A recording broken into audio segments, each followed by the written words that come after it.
Hey everyone, this is Coach Julio, and hope everyone is doing well.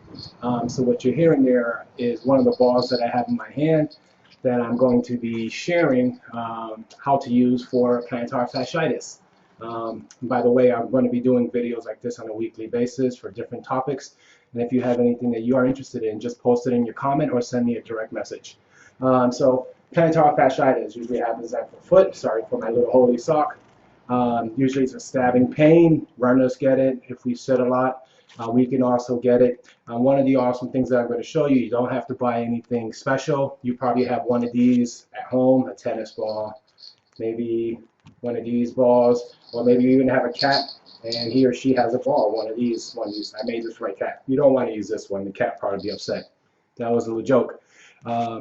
So let's jump right into it. Again, plantar fasciitis, we can all have that once in a while. And now that we're probably at home longer and sitting for longer, we want something to help relieve that stress. So I am going to move this camera down so you can see my feet. All right, so I have this ball. What you're going to do, I'm going to go back more. You're going to place the ball underneath the arch of your foot. And let me fix this more. There you go.